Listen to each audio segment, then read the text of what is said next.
Senhor? Para mim se constitui motivo de muita alegria poder estar aqui mais uma vez nesta noite, para juntos adorarmos e bendizermos o nome do Senhor. É um milagre de Deus conseguir chegar aqui esta noite. 3. Santifica-os na verdade, a tua palavra é a verdade. Podemos assentar em nome de Jesus. Meus amados irmãos, eu costumo dizer que como Paulo diz, que toda palavra ela é proveitosa, ela é inspirada, como Pedro disse, segundo Pedro 1:21, toda profecia ela não provém de particular elucidação. Entretanto, homens santos, inspirados pelo Espírito Santo, escreveram as Sagradas Escrituras. Alguns dizem que a Bíblia foi escrita por homens comuns, comedores de arroz e feijão. Por isso não se devemos dar crédito, por isso não devemos dar confiança, por isso não podemos depositar nela a nossa fé. Alguns dizem que a Bíblia foi escrita por homens comuns, mas Pedro, para refutar esse pensamento, para refutar essa ideologia, ele disse que realmente foram homens comuns, comedores de arroz e feijão, mas foram inspirados pelo Espírito Santo para registrar a palavra de Deus. Toda a Bíblia ela é inspirada, mas dentro da Bíblia Sagrada existem alguns textos que para mim falam mais fortes. Para mim, como eu disse em Junquerópolis, há um santuário, há um santo dos santos dentro da Bíblia Sagrada, que é o Evangelho de João. E no Evangelho de João, os 4 capítulos, 14, 15, 16 e 17, onde Jesus ele pronuncia, onde Jesus ele fala, onde Jesus dá as instruções, onde Jesus ele explica, onde Jesus ele aconselha os 12, os 70, a multidão e a igreja que ali estava começando. Mas desses 4 capítulos, o capítulo que para mim chama muito a atenção, é o mais espiritual de todos, é o capítulo 17. Por quê? No capítulo de número 17, Jesus ele começa, ele ora. Jesus ele se dobra, Jesus ele se curva diante do Pai e ele faz uma oração. No capítulo 17 de João, se você for ler, você vai ver que Jesus está orando, Jesus está falando com o Pai. E naquela oração ele se lembrou daqueles que estavam com ele. Naquela oração ele se lembrou de mim e de você também. Naquela oração ele intercedeu por nós, quando ele disse: Senhor, eu rogo não somente por esses, mas eu rogo também por aqueles que hão de crer no teu nome, bendito seja o nome do Senhor. Ali ele me envolveu, ali ele te envolveu, ali ele estava orando e dizendo: Senhor, eu oro pela igreja de Pacaembu, que em 2015, na terça-feira, estavam ali reunidos para adorar o teu santo nome. Eu e você recebemos do Senhor Jesus intercessão, a proteção, bendito seja o nome do Senhor. Mas no capítulo de número 17, no versículo de número 17, na qual nós lemos, ele faz um pedido para Deus.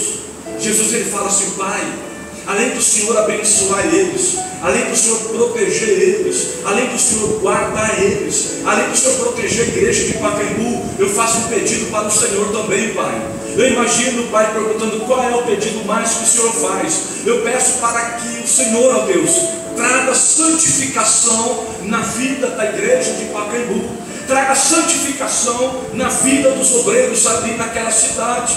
E a tua palavra diz, Senhor, que a tua palavra ela é o que gera santificação. Por isso eu te peço, ó Pai, santifica-os na verdade, e a tua palavra ela é a verdade. Na minha vida, santificação. O apóstolo Pedro, no capítulo 1, versículo 15, ele faz o seguinte pedido: santifica-os, sede santos, sede santos como eu também sou santo. Devemos buscar de Deus, devemos buscar condições em sermos mais santos, buscar a santificação. É o que o escritor aos Hebreus diz no capítulo 12 e no versículo 14: segui a paz com todos e a santificação, sem a qual ninguém verá o Senhor. Há pessoas, amados, que não têm paz com todos. Deus, o Espírito Santo está me incomodando muito dentro desse assunto, não ter paz com o irmão. Estamos vivendo dias, estamos vivendo no meio de que pessoas congregando na mesma igreja, às vezes no mesmo púlpito, no mesmo ministério, na mesma cidade, e não tem paz com o irmão, vive em contenda, vive em maledicência. E Jesus disse: o Senhor está colocando uma palavra no meu coração, e eu estou pedindo misericórdia para Deus me cobrir com o sangue dele, no dia que eu tiver que ministrar esta palavra onde ele está mandando pregar. Jesus disse assim, amados: se tu vieres ao altar a apresentar a tua oferta, e se lembrar que o irmão tem alguma coisa contra ti, não adianta apresentar a oferta, não adianta cantar, não adianta contribuir, não adianta pregar, não adianta se esforçar. O Senhor disse assim: deixa a tua oferta, volta, reconcilia com teu irmão, reconcilia com ele enquanto ele está contigo no caminho. Aí então você vem apresentar a tua oferta, que eu vou receber. O escritor aos Hebreus está dizendo assim: olha, segui a paz com todos, mas siga também a santificação. Se você não seguir a santificação, se você não buscar ser santo, se nós não buscarmos a santidade de Deus, nós não herdaremos o reino dos céus. Não se engane, irmão. E Jesus disse assim que a palavra de Deus tem poder para nos santificar. Amém? Amém. Duas maneiras de nós buscarmos a santidade de Deus: a primeira, a oração, e a segunda, leitura da palavra de Deus. E é sobre a leitura da palavra de Deus que eu quero falar contigo nesta noite. O diabo ele sabe do poder que tem a palavra de Deus. O diabo ele sabe muito bem quando Jesus disse assim: olha, o homem que ouve a palavra e pratica, o homem que ouve e põe em prática, eu considero esse homem como aquele que construiu a sua casa sobre a rocha. Que vem o vento, vem a tempestade, vem a tribulação, vem a luta, e aquela casa ela não cai, porque ele ouviu e pôs em prática. Ele construiu a sua casa sobre a rocha. Ele não é como aquele que ouve e não põe em prática, que constrói a sua casa na areia. Sabe por que muitas pessoas não estão na casa do Senhor hoje? Sabe por que muitas pessoas desviaram? Porque não construíram a sua casa na rocha. Mas você que vem no culto de ensino, você que valoriza a escola dominical, você que valoriza uma escola de teologia, você está construindo a sua casa sobre uma rocha, que é a palavra de Deus. Pode vir o vento, pode vir a dificuldade, pode vir a perseguição, pode vir as afrontas, pode até dar uma... mas a tua casa não vai cair, amém? Você pode glorificar a Deus por isso. A Bíblia, meus amados, contém 1189 capítulos, 31.173 versículos, 663.692 palavras, 3 milhões 500 e tantas letras. O Senhor usou 40 homens aproximadamente durante 1500 anos para escrever as Sagradas Escrituras. Torna a dizer 40 homens em épocas diferentes, profissões diferentes, culturas diferentes, ideologias diferentes. Deus escolheu 40 homens aproximadamente durante 1500 anos para registrar toda a Bíblia Sagrada para nossa edificação. A Bíblia diz, meus amados, em capítulo 1 de Gênesis, que tudo o que Deus fez foi através da sua palavra. Em João capítulo 1 diz que Jesus ele era o verbo, ele era a palavra. Deus abria a boca e pronunciava uma palavra, e aquilo acontecia. Quando Deus disse: haja sol, haja luz, haja água, porção seca, haja luminares, haja espécies, haja animais. Na medida que Deus ia falando, as coisas iam acontecendo. E não é diferente hoje na minha vida e na tua vida. Na medida que Ele vai falando conosco, a Bíblia diz que tudo aquilo que não existia passou a existir a partir do momento que Deus falou. Na medida que Deus fala com você, as coisas vão acontecendo. E como é que Deus fala conosco hoje? Através da palavra de Deus. A palavra de Deus tem que estar na nossa boca. A Bíblia diz em Romanos capítulo de número 10: pelas tuas palavras serás justificado, e pelas tuas palavras serás condenado. A palavra de Deus tem que estar na nossa boca. Quando eu abro a minha boca e pronuncio uma palavra de bênção sobre a vida do irmão, É o Espírito Santo pegando aquela verdade, pegando aquela profecia e fazendo aquilo acontecer na vida de um irmão. Quando eu pronuncio uma palavra de bênção sobre a minha vida, eu reivindico a palavra de Deus na minha vida. O Espírito Santo pega aquela palavra que está na palavra e faz acontecer. Mas tem pessoas que parece que não aprendeu isso, amados. A Bíblia diz em Efésios capítulo de número 6 que sobre a armadura de Deus, e lá fala Paulo dizendo à igreja de Éfeso sobre o capacete da salvação, a couraça da justiça, calçar os pés da preparação do Evangelho, empunhando o escudo da fé, e também segurando em sua mão a espada do Espírito, que é a palavra de Deus. Devemos aprender a usar esta ferramenta. O inimigo sabe, o inimigo conhece o poder da palavra, o inimigo conhece a palavra. Em Mateus capítulo 4, lá no deserto, o inimigo se apresentou diante de Jesus e usou a palavra para fazer Jesus perder o foco, para fazer Jesus perder o objetivo, para fazer Jesus abrir mão do seu ministério. Ele usou a palavra, mas Jesus também conhecia a palavra e rebateu com a palavra. Mas se nós não conhecermos a palavra, nós não iremos nos defender, nós não iremos rebater, nós seremos presa fácil para o inimigo, e o inimigo sabe disso. Por isso que ele coloca em muitos um desânimo para não estar no culto de ensino, para não fazer uma escola de teologia, para não vir numa escola dominical, para não abrir a Bíblia em casa.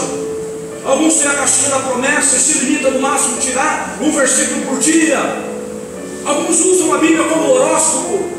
Alguns usam a Bíblia e abrem o Salmo 23 e deixa lá, ou o Salmo 91 e deixa lá, achando que a Bíblia vai me proteger.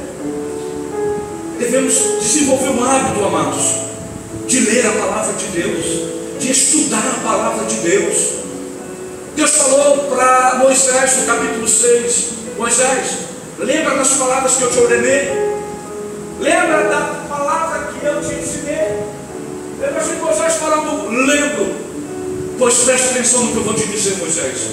Inculca esta palavra nos teus filhos, ensina esta palavra para os teus filhos, medita nesta palavra andando, deitado, escreva esta palavra no umbral da tua porta, pega esta palavra e escreva na tua testeira. Bendito seja o nome do Senhor. Deus estava falando para Moisés: Moisés, valoriza a palavra. Bendito seja o nome do Senhor. E Moisés ensinou Josué. Josué conheceu a palavra. Quando Josué estava temeroso, quando Moisés havia partido, e Josué pensou sobre os ombros dele a incumbência de fazer com que o povo herdasse a terra, Josué titubeou, cocheou entre dois pensamentos, pensou que o cargo era pesado para ele. Mas aí a voz de Deus vem para Josué no capítulo 1, versículo 8: Josué, não te mandei eu, esforça-te e tenha bom ânimo. Eu imagino Josué perguntando para Deus: Deus, como é que eu vou ter bom ânimo? Como é que eu vou me esforçar? E o versículo 8 vem: não aparta da tua boca o livro desta lei, antes medita nela de dia e de noite. Porque se você não apartar da tua boca, não é só do coração, não aparta da tua boca o livro desta lei. Tem irmãos, se você chegar de supetão nele e falar assim, fala 3 versículos, decore salteado em 1 minuto, tem irmãos que não vai conseguir. Sim ou não? Tem. Infelizmente tem. Mas não alguém falar, não tem. Aqui tem bastante alguns que você sabe. A nave da igreja, uma irmã, a pedido do pastor, 30 segundos, 3 versículos. Se coloca em cita o versículo onde está escrito, capítulo e versículo. Uma das irmãs da nave da igreja, dos irmãos, 3. Só tem um caminho.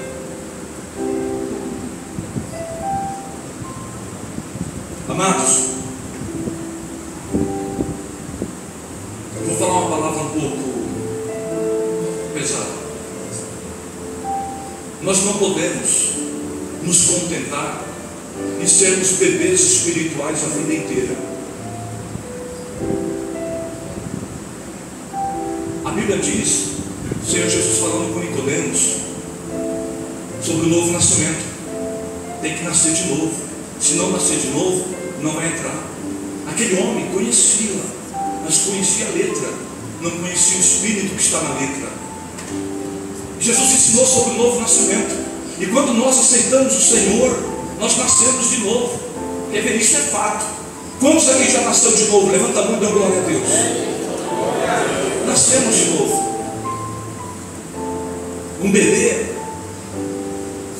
ele não vai comer uma comida forte, né, pastor? Não pode.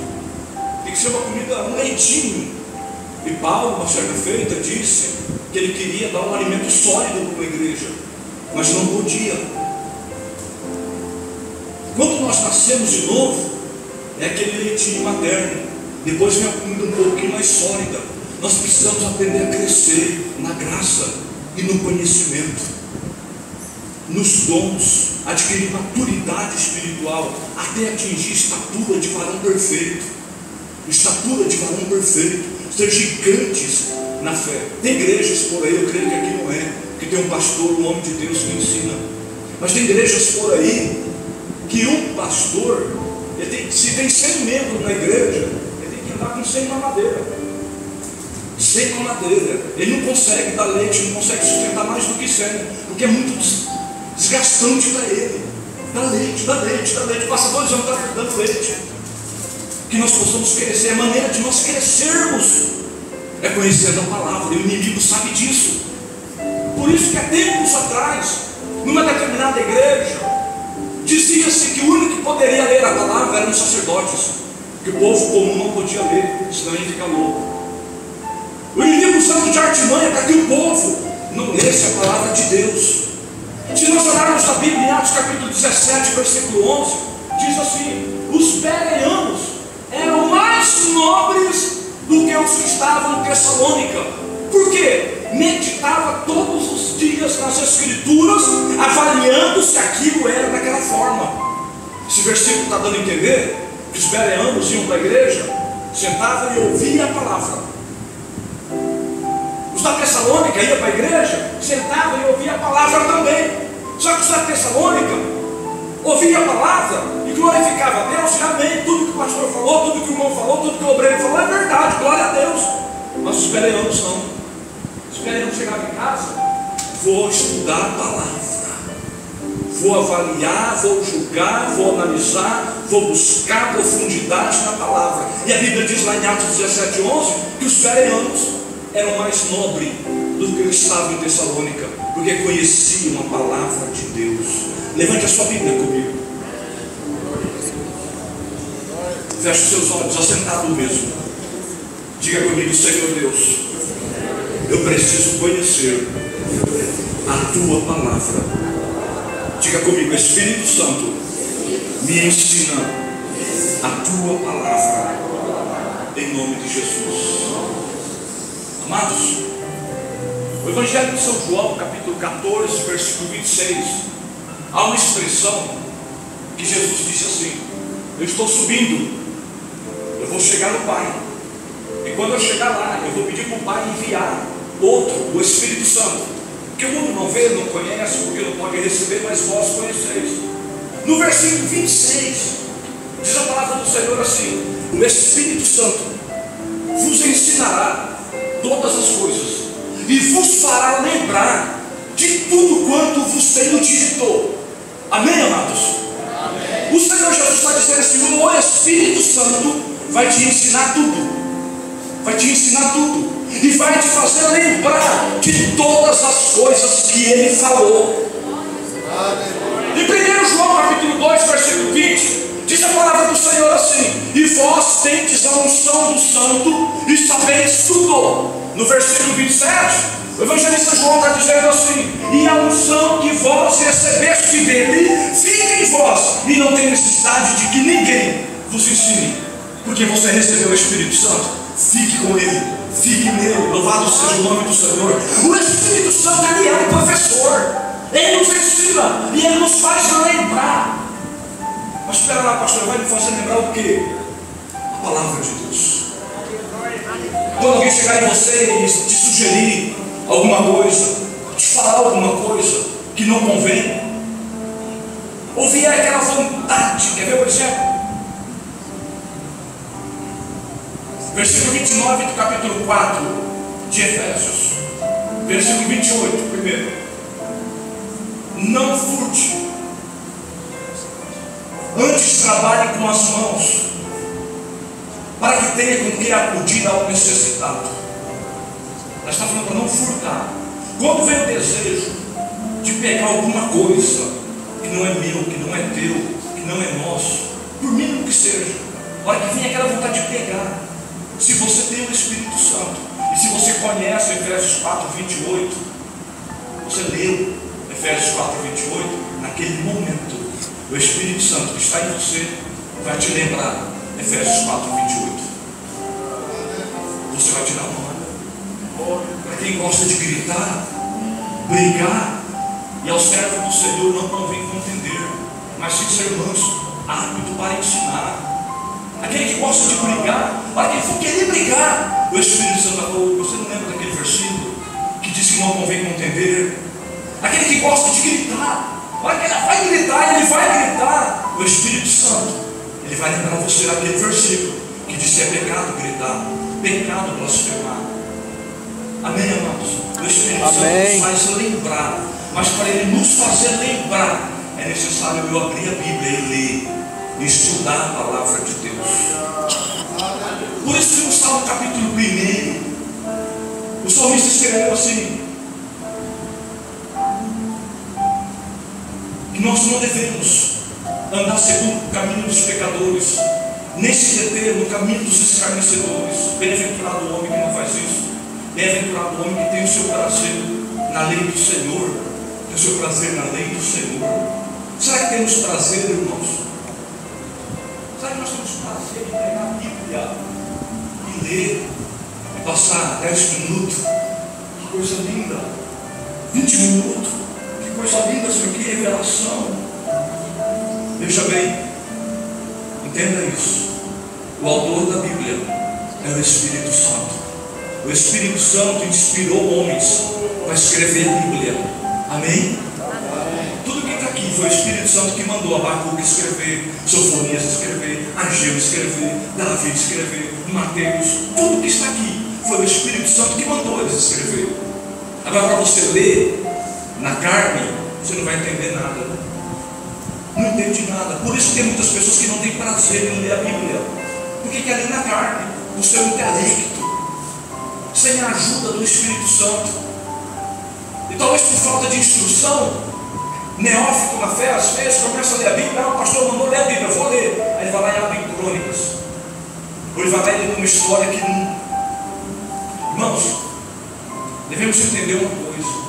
Na ótica de Deus existem 3 povos: os judeus, a igreja e os gentios. Nós não somos judeus e nem somos gentios, somos a igreja. Com cada um, Deus trabalha de uma maneira diferente. Tem textos aqui, não se escandalizem, obreiros, que não é para a igreja, é para os judeus. Tem texto aqui que é para gentios. A Bíblia, se nós estudarmos o plano divino através dos séculos, lá no seu alço, nós iremos entender isso. Deus estabeleceu 8 alianças sobre o povo, sobre a humanidade, 7 dispensações. E nós estamos na dispensação da graça, na dispensação do Espírito, na dispensação da igreja do Senhor. Às vezes pegamos alguns textos que não é para mim, não é para você. É um livro histórico de algo que aconteceu. Eu costumava, quando dirigia a igreja, por bondade do Senhor, dirigimos 8 trabalhos, 8 igrejas. Quando dirigi a igreja, os novos convertidos, pastor Toledo, eu sempre dizia, irmão, não é que o Antigo Testamento não é edificante, mas para você que é novo, não perca tempo agora não com o Antigo Testamento. Eu falava isso. Leia os 4 evangelhos. Mateus, Marcos, Lucas e João. Os 3 evangelhos sinópticos, o evangelho de João. Leia 10 vezes Mateus, 10 vezes Marcos, 10 vezes Lucas, 10 vezes João. Leia, decore os textos, decore salteado. Depois você vai para Atos, o livro histórico do Antigo Testamento, do Novo Testamento. O livro que fala Atos dos Apóstolos, que para mim não deveria chamar Atos dos Apóstolos, porque fala de Pedro e João somente. Ou Atos do Espírito Santo, não é de todos os apóstolos. Depois você vai para as 13 cartas de Paulo. Devemos ler a palavra, entender a palavra, que ela é espiritual, e precisamos do Espírito Santo para nos interpretar. Existem 2 palavras: palavra rema e palavra logos, palavra escrita e palavra dizente, palavra vivificada, palavra viva. A palavra rema é a palavra que eu posso ler. Um exemplo, eu leio a Bíblia aqui como um livro qualquer, como um livro qualquer, como um jornal. Estou lendo. Muitos ateus leem a Bíblia. Tem gente lá fora que lê a Bíblia muito mais do que muitas pessoas que estão na igreja. Estava ouvindo hoje o Portela, filósofo, um homem tremendo, um conhecimento muito grande, bateu, não é cristão, mas ele sentava e dava um show, baile, muitos pastores, dentro da palavra de Deus. Meus queridos irmãos, precisamos do Espírito Santo para entender a palavra de Deus. Quando nós entendemos isso que eu estou falando, que é algo espiritual, é como se fosse uma mina de ouro. Você vai cavando, vai cavando, vai cavando. Quanto mais você cava, mais pepitas de ouro você vai extraindo, você vai tirando. Palavra revelada. É muito gostoso, muito maravilhoso vivemos debaixo de uma palavra revelada. Vim na igreja e ouvi uma palavra revelada. Abrir a Bíblia e Deus, o texto que você está lendo, o Espírito Santo. Tem textos que a gente lê 10, 15, 20 versículos, normal. Mas tem um versículo, ou 2 versículos, que aquilo parece que toma todo o nosso ser, toda a nossa mente, todo o nosso espírito. O que é isso? É o Espírito Santo avivando aquela palavra no teu coração. Quer um exemplo? Às vezes uma palavra que está viva para mim não serve para o pastor Dirceu. Às vezes uma palavra que está vivificada para o nosso irmão não serve para uma irmã, porque a Bíblia diz em Hebreus 4,12 que a palavra de Deus ela é viva e eficaz. Ela não está morta, ela não é ineficiente, ela é viva e eficaz, mais cortante do que qualquer espada de 2 gumes, e penetra ao ponto de dividir alma e espírito, juntas e medulas, e é apta para discernir intenções do coração do homem. O que significa isso? Quando estamos ministrando a palavra, quando alguém está ministrando a palavra, alguém fala: quem falou minha vida para ele? Eu nunca vi nessa igreja. Quem contou que eu estou fazendo isso? Quem contou que eu fiz isso hoje? Quem contou que eu estava pensando justamente isso agora? É o Espírito Santo que fala com cada um de uma maneira diferente. Amém, amados? Bendito seja o nome do Senhor. Os religiosos na época, a palavra, como diz em João 6,63, o Espírito é o que vivifica. Se nós queremos ter uma vida espiritual viva, devemos entender que o Espírito que traz vida. Se queremos uma igreja viva, devemos entender que é o Espírito que vivifica. E no final desse versículo, do versículo 63 do capítulo 6, diz assim: a palavra que eu vos tenho falado é vida. Então a palavra de Deus traz vida para você, traz vida para mim, vida espiritual para a igreja. Então feliz é o obreiro, feliz é o pastor. Estou falando isso, amados, e estou feliz, como eu já disse aqui nesta noite, estar feliz muito de ter muitos irmãos aqui nesta noite para aprender a palavra de Deus. Por onde nós passamos, pastor, por bondade de Deus, os cultos de ensino eram muito mais frequentados do que culto de campanha. Porque culto de campanha as pessoas muitas vezes vêm atrás de bênção, de cura, de milagre, porta aberta. Não que Deus não faça, Ele faz. Ele é todo poderoso, mas precisamos crescer na graça e no conhecimento de Deus. A religião que havia aqui quando Jesus veio, os fariseus conheciam a Torá, conheciam os profetas, conheciam a Bíblia Sagrada. Na época não havia o Novo Testamento, havia só o Antigo Testamento. Eles conheciam muito as 613 leis cerimoniais, eles conheciam. Havia um jovem que chegou diante de Jesus, falou: Jesus, o que eu tenho que fazer para ser salvo? Jesus olhou para aquele jovem rico: você conhece os mandamentos? Ele disse: conheço todos e pratico. Ele não só conhecia, ele conhecia e praticava. Jesus falou: não está bom, ainda te falta uma coisa. Irmãos, ele conhecia todos os mandamentos. Seriam 613 leis, mandamentos cerimoniais, 10 morais, que era o decálogo que Deus dera a Moisés. Ele falou: conheço tudo e pratico tudo. Jesus falou: não está bom, falta ainda uma coisa para você. Agora veja bem, meus amados, a religião da época em que Jesus veio conhecia a Bíblia. Amém? Jesus veio e falou assim: não está bom, só conhecimento não está bom. Se nós olharmos em Mateus 9,35, o ministério de Jesus era tríplice. Ele curava, ele ensinava e ele pregava. O ministério tríplice de Jesus: pregava, ensinava e curava. Quando Jesus chegou aqui, a religião estabelecida conhecia a Bíblia, mas não tinha graça, não tinha poder, não tinha unção, não tinha as manifestações. Jesus, lá no capítulo 22, versículo 29, Jesus olhou para eles e falou: fariseus, meus parabéns, a vestimenta de vocês impecável. Vocês lavam as mãos, lavam os copos, lavam os pratos, vocês respeitam os dias das mulheres. E Jesus foi falando acerca dos preceitos. Eu imagino Jesus falando, mas vocês estão errando numa coisa. Eu imagino alguém perguntando: no que nós estamos errando? Vocês não conhecem as Escrituras e nem o poder de Deus. Mas eles conheciam as Escrituras, mas Jesus estava dando a entender para eles que eles não conheciam o Espírito que estava nas Escrituras, o porquê daquilo que estava escrito. E ele disse: vocês estão errando por isso. Não adianta só conhecer, tem que conhecer o que está por trás, tem que conhecer o lado espiritual da lei. Amém, amados? Amém. Nós precisamos conhecer a palavra de Deus. Jesus falou aqui: errais não conhecendo duas coisas, as Escrituras e nem o poder. Tem que conhecer as duas coisas. Parece que eu falei uma certa feita que eu vim aqui sobre conhecermos as Escrituras e o poder. Tem que ter as duas coisas. Algum dos irmãos já viu um passarinho de uma asa só voar? Tem uma asa só, ele consegue voar com uma asa só. Alguém viu? Precisa das duas. É isso que Jesus está falando. Precisa ter poder, mas precisa ter conhecimento.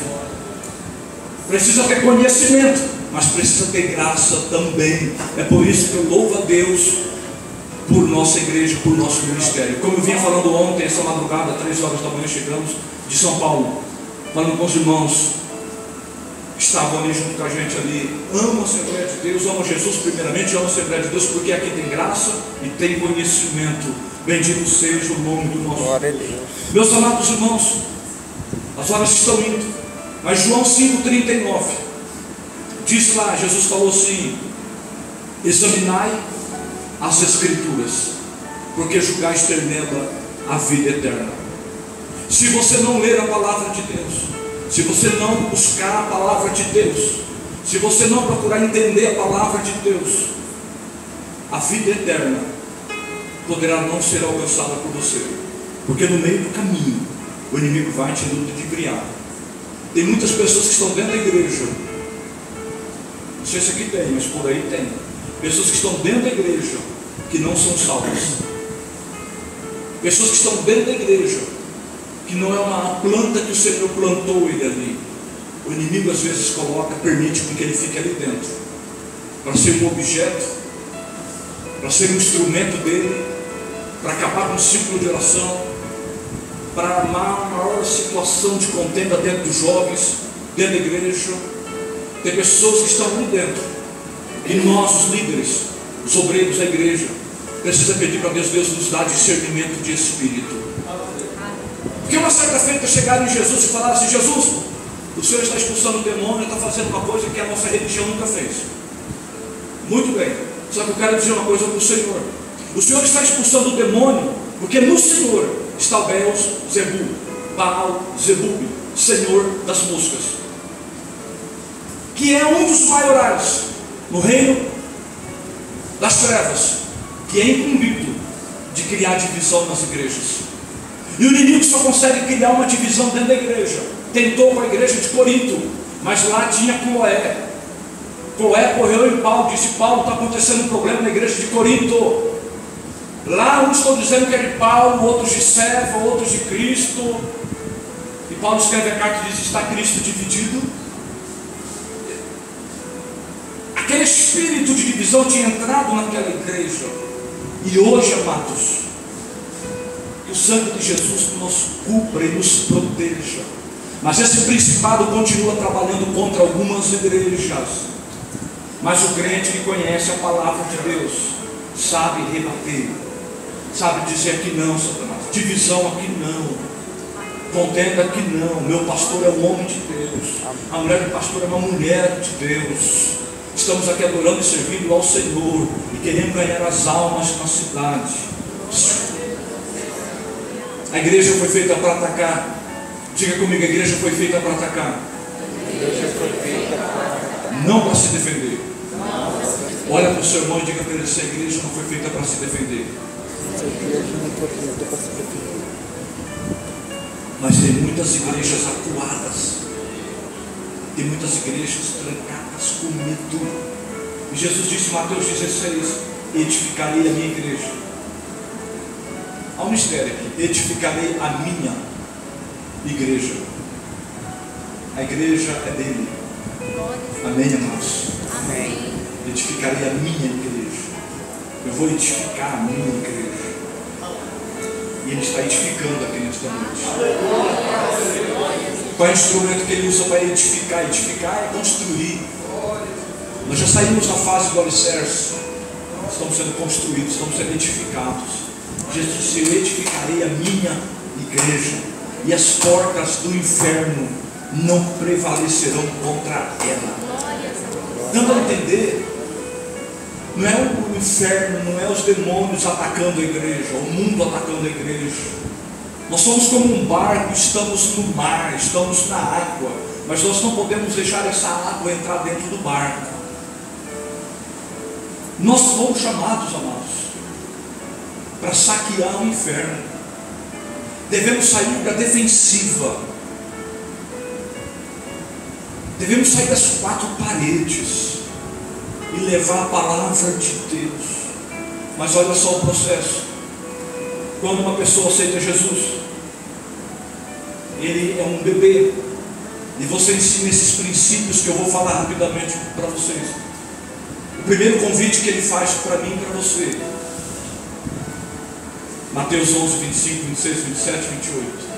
Graças te dou, ó Pai, porque ocultaste essas coisas aos sábios e entendidos e as revelaste aos pequeninos.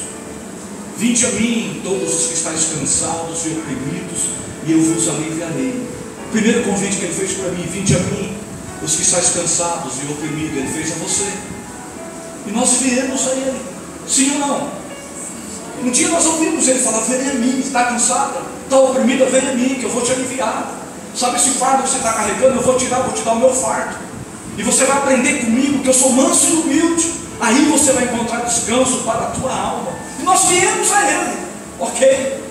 Nos assentamos como Gadareno, nos assentamos como Maria nos pés do Senhor, nos assentamos como tantos outros nos pés do Senhor, ouvimos as instruções dele.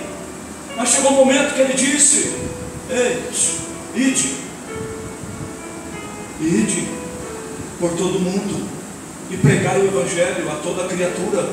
Quem crer e for batizado será salvo, quem não crer, porém, será condenado. E esses sinais seguirão aos que creem em meu nome: expulsarão demônios, falarão novas línguas, pegarão serpentes, e se beberem alguma coisa mortífera não lhes fará dano algum. Foi a segunda ordem, mas muitos pararam na primeira. Está sentado no pé de Jesus como um bebê: Senhor, fala comigo, fala comigo, fala comigo, Senhor, me ajuda, Senhor, me ajuda. E já se passou 10 anos e ele não ouviu a segunda ordem ainda: ir por todo mundo e pregar o Evangelho. Continua a beber. Uma terceira ordem, Mateus 28: ide, fazer discípulo. Isso é forte. Fazer discípulo. Ide fazer discípulos. de todas as nações, batizando lá em nome do Pai, do Filho e do Espírito Santo. E eis que estou convosco todos os dias, até a consumação dos séculos. E de fazer discípulo, professor, mestre e aluno. E a igreja perdeu esse alvo, perdeu esse ensinamento. A Bíblia diz que Jesus falou assim: o servo não é maior do que o seu Senhor. Nós viemos a Ele é o nosso mestre, Ele nos ensinou, sim ou não? O ensino que Ele deu está aqui. Se você não procurar o manual de instrução, se você não procurar conhecer as suas obrigações, os seus direitos, tem muita gente que quer ter o direito, mas não quer cumprir com os deveres. Quando nós estudamos e aprendemos o que está aqui, nós entendemos que é obrigação nossa a salvação de Paperu, de Adamantina, a salvação do vizinho. Eu tenho que pregar. Mas lá em Mateus 28 diz: fazer discípulo. Para mim fazer discípulo, eu tenho que ser mestre, sim ou não? Para mim ser mestre, eu tenho que aprender com Jesus. Jesus me ensinar, como Jesus ensinou Paulo.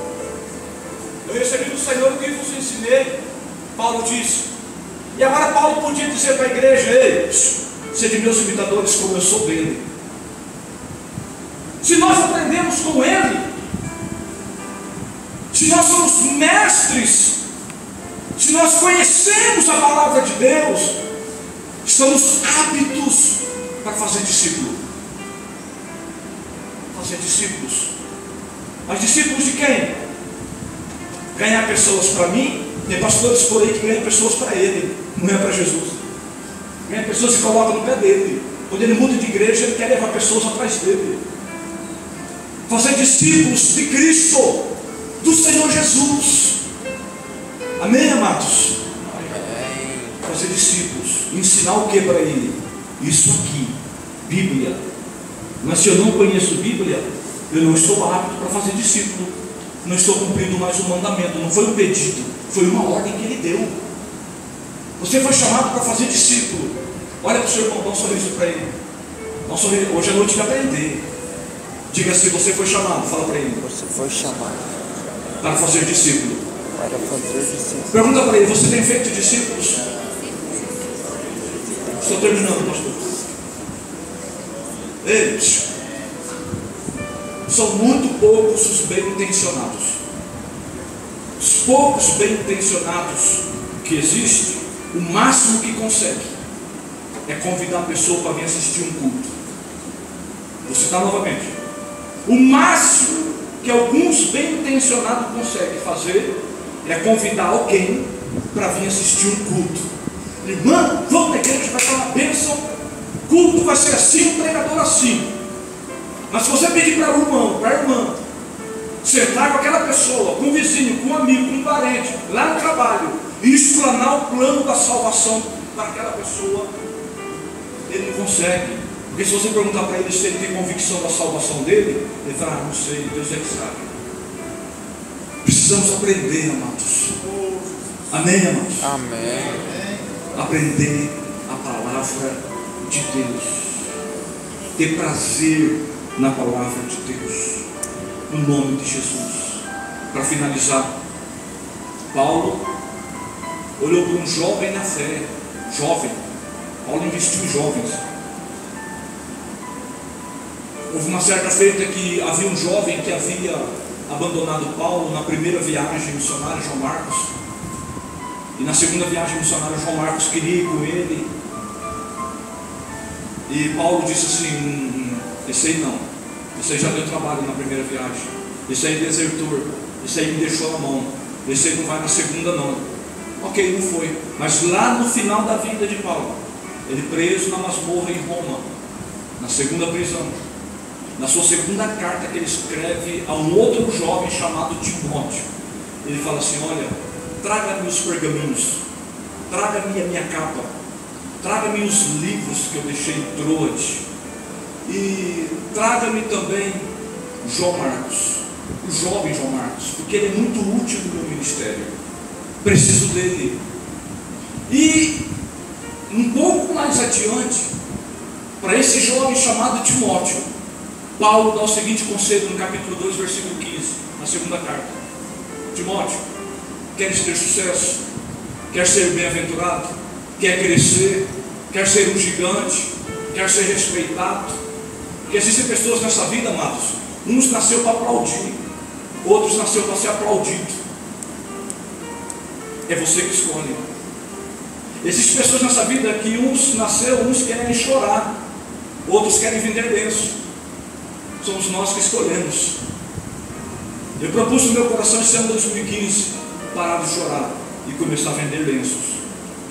Amém? Amém. Paulo disse para Timóteo, segundo Timóteo capítulo 2, versículo 15: Timóteo, quer ter sucesso? Procure apresentar-te a Deus, no versículo 15, aprovado. Procure apresentar aprovado. Eu quero fazer uma pergunta que parece um tanto infantil, que é um tanto infantil. Quantos aqui querem ser aprovados por Deus? Levante a sua mão e diga: eu quero. Eu quero. Aí Paulo dá a receita para Timóteo: quer ser aprovado? Procure apresentar-te a Deus aprovado como obreiro, que não tem do que se envergonhar, que maneja bem a palavra da verdade. Paulo está dizendo para Timóteo assim: Timóteo, se você não manejar bem a palavra da verdade, você vai passar vergonha. Crente que não maneja, que não conhece Bíblia, pode passar vergonha. Sim ou não? Se o testemunho de Jeová bater lá, chamar você, chamar eu, chamar nós para fazer um estudo, um sabatista chega lá para defender o sábado, temos argumentos, temos condições de evangelizar um ateu, temos bagagem para chegar numa pessoa que está desviada dos caminhos do Senhor, um obreiro que um dia foi um pregador que conhece a Bíblia de capa a capa. Nós temos condições de chegar diante dele. Isso para lá Lucas capítulo 15, para ele, capítulo das coisas perdidas, capítulo das coisas encontradas, com graça, e trazê-lo de volta. Manejar bem a palavra da verdade. Procure apresentar-te a Deus aprovado, como obreiro que não tem do que se envergonhar, que maneja bem a palavra da verdade. Amém? Nos coloquemos em pé.